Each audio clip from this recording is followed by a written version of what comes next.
Mas vamos falar sobre este homem que hoje toda a gente celebra aqui no Porto. Vamos falar sobre o São João. Ok? Vamos falar sobre este homem. Quem é afinal este homem que nós celebramos com martelinhos e com sardinha? Nós não. Nós não celebramos homens mortais. Nós só celebramos Cristo. Mas na nossa cidade, à nossa volta, toda a gente tem toda a gente tem esta ótica, não é? E esta cultura de celebrar um santo que, no fundo, nós sabemos que é um pretexto para comer e beber, não é? E dar umas gargalhadas. Ninguém pensa no santo. Mas é importante, se calhar, nós refletirmos sobre o que é que as pessoas à nossa volta estão a pensar, não é? Porque é que a nossa cidade tem esta festa anual para celebrar o São João. E quem é este São João? Nós vamos ler sobre o seu nascimento, vida e morte e como este homem, São João, sempre apontou só numa direção. Para Jesus. E para mais ninguém. Nós, no início do Evangelho de João, que não é este João, o Evangelho de João foi escrito por outro João, foi escrito pelo discípulo de Jesus, João, aquele discípulo que no Evangelho de João diz que o discípulo que Jesus amava de uma maneira especial, ou aquele a quem Jesus amava, não é esse o São João que se celebra na cidade do Porto. Esse São João é outro. Mateus, capítulo 3, versículo 4, diz que este homem era um homem muito estranho. Muito estranho. Mateus 3, versículo 4. Mateus 3, versículo 4 e 5. Diz que João usava uma vestimenta de pelo de camelo, apertada com uma cintura de couro, e alimentava-se de gafanhotos e de mel apanhado no campo. Os habitantes de Jerusalém e de toda a região da Judeia, assim como do Vale do Jordão, iam ter com ele. Então, vemos que ele não comia sardinhas, né? Este São João tinha outra dieta, ele comia gafanhotos e mel. Não sei porque é que nós também não fazemos isso, não é? Se é a festa do São João, porque é que não assamos uns gafanhotos? Não sei, se calhar é bom, não é? Não sei se aqui alguém já provou, mas há no mundo culturas que comem este tipo de animal. Mas João alimentava-se de gafanhotos e de mel silvestre. E o que é que ele andava a fazer no deserto? Não andava só lá a apanhar gafanhotos? Não é? O que é que ele andava lá a fazer? Ele andava a pregar. Ele andava a pregar e ele tinha uma mensagem. E qual era a mensagem de João? Deste João que era chamado Batista. Pregação de João. Do Mateus 3, vamos um bocadinho atrás, no versículo 1. O que é que diz? Diz que naquele tempo apareceu João Batista no deserto da Judeia a pregar assim: arrependam-se porque o reino dos céus está próximo. Foi a respeito dele que o profeta Isaías falou quando disse: alguém grita no deserto, preparem o caminho do Senhor e tornem direitas as suas estradas. Qual era a pregação de João? Uma pregação muito simples, a pregação de João Batista. Qual era? Arrependam-se porque o reino dos céus está próximo. Arrependam-se porque é chegado o reino dos céus. E já o profeta Isaías, 700 anos antes, já tinha profetizado sobre alguém que ia andar no deserto a clamar para que as pessoas se arrependessem e se preparassem para quem ia vir. Para o Messias, para aquele que toda a gente esperava, para aquele que realmente era o centro de todas as coisas. João nunca quis ser o centro de todas as coisas. Ele quis apontar para alguém. Vemos que, como lemos, como ele andava vestido de pele de camelo, era um homem simples. E no versículo 6 diz que as pessoas iam ter com ele, confessavam os seus pecados e ele batizava-os no Rio Jordão. E o que é que dizia? O que é que ele dizia aos que vinham ser batizados? Alguns que vinham ser batizados. O que é que ele dizia? Dava-lhes um balão ou um manjerico? Não. Alguns que iam ser batizados, vamos ver no versículo 7.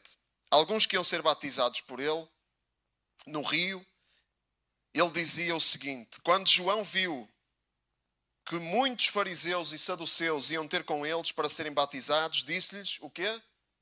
Raça de víboras, quem vos disse que podiam escapar do castigo que se aproxima? Mostrem pelo fruto das vossas ações que estão verdadeiramente arrependidos e não andem por aí a dizer: Abraão é nosso pai, pois eu garanto-vos que Deus até destas pedras pode suscitar filhos de Abraão. O machado já está prestes a cortar as árvores pela raiz. Toda a árvore que não der bons frutos será abatida e lançada no fogo. Então João não era realmente um homem de grandes brincadeiras, nem um homem de grandes festas. A verdade é essa. Ele tinha uma missão e a missão dele era proclamar uma mensagem e ele não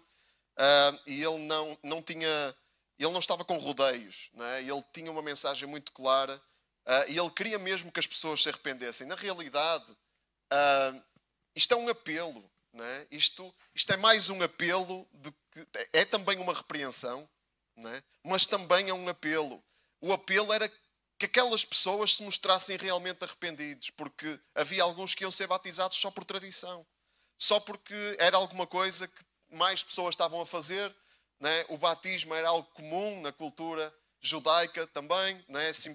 Lavagem com água simbolizava também a purificação, e então iam fazer porque eles estavam a pensar num ritual exterior de lavagem do corpo, que não deixa de ser importante, mas que não é essa a essência da mensagem.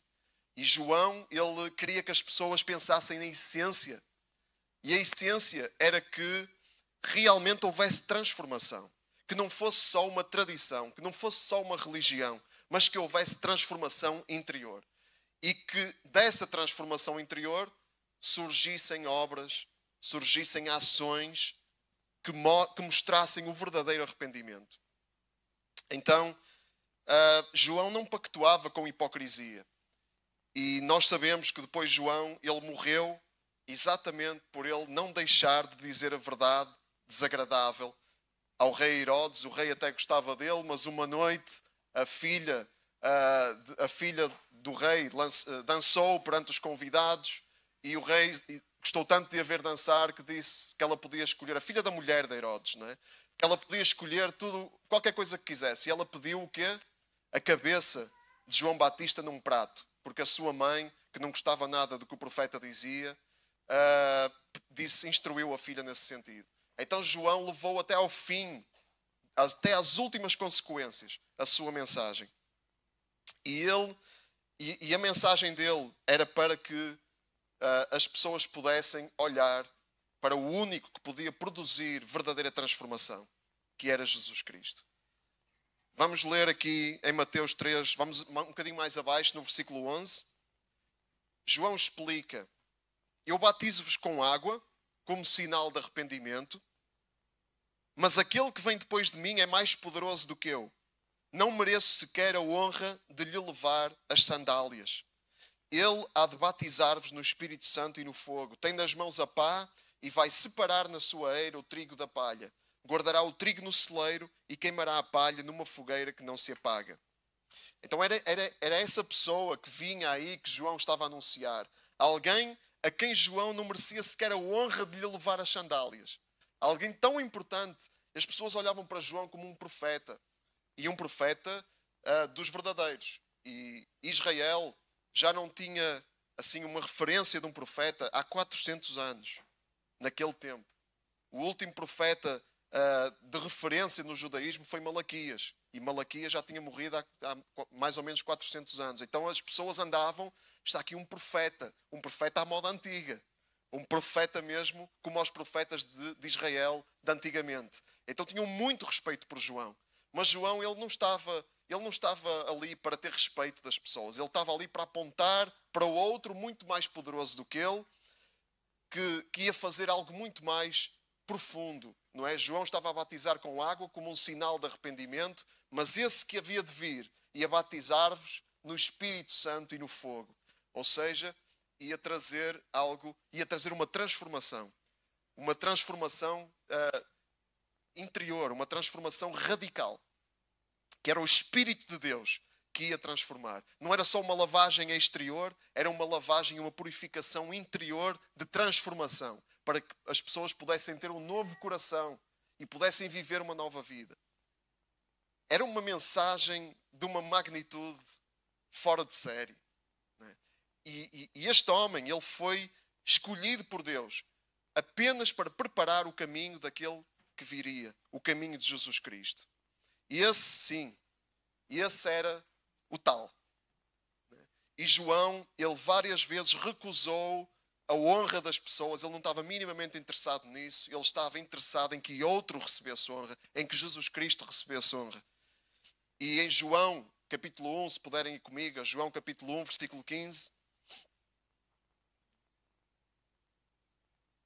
em que João, no início do seu evangelho, João, o discípulo de Jesus, o apóstolo João, no início do seu evangelho, fala deste João Batista.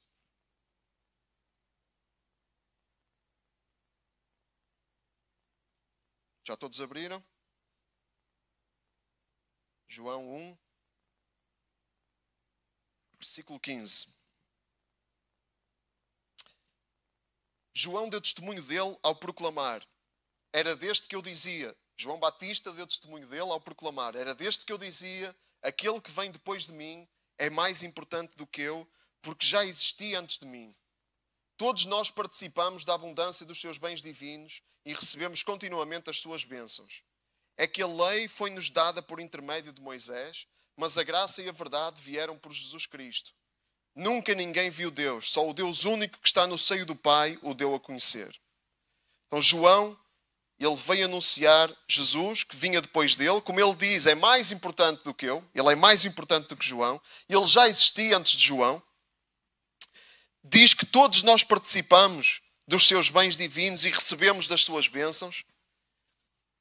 A lei ficou lá atrás, a lei foi dada por Moisés, mas a graça e a verdade vieram por Jesus Cristo. Jesus Cristo vinha trazer uma nova revelação da parte de Deus.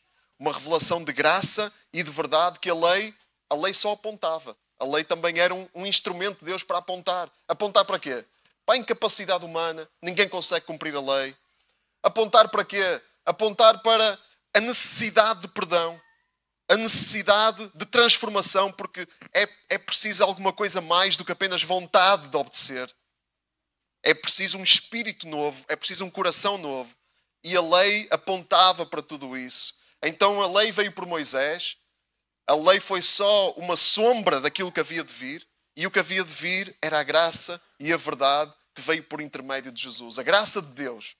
A graça de Deus. Nunca ninguém tinha visto Deus, mas ao olhar para Jesus, que São João anunciou, é possível conhecer Deus. Jesus era o Filho de Deus, João sabia disso. João Batista era primo de Jesus, já agora. Era um familiar de Jesus. E ele sabia quem era Jesus. Aliás, ele foi descobrindo quem era Jesus também. Ele também teve o seu processo, mas ele sabia que estava a anunciar alguém muito maior do que ele. Que estava a anunciar o Messias de quem os judeus estavam à espera. Tanto que João batizou Jesus. Isso também é algo fascinante. Não é? Fascinante. Mateus 3, voltamos a Mateus 3, no versículo 13, disse que Jesus deslocou-se da Galileia ao Rio Jordão para ser batizado por João Batista. Mas João não queria, João negava-se a batizar Jesus e exclamava: sou eu quem tenho necessidade de ser batizado por ti e tu é que vens ter comigo? Mas Jesus respondeu: deixa lá, é bom cumprirmos deste modo toda a vontade de Deus. E João então concordou em batizá-lo. E assim que foi batizado, Jesus saiu da água. Nesse momento abriram-se os céus e viu o Espírito de Deus a descer do céu por cima de si como uma pomba. E uma voz do céu dizia: este é o meu filho querido, tenho nele a maior satisfação.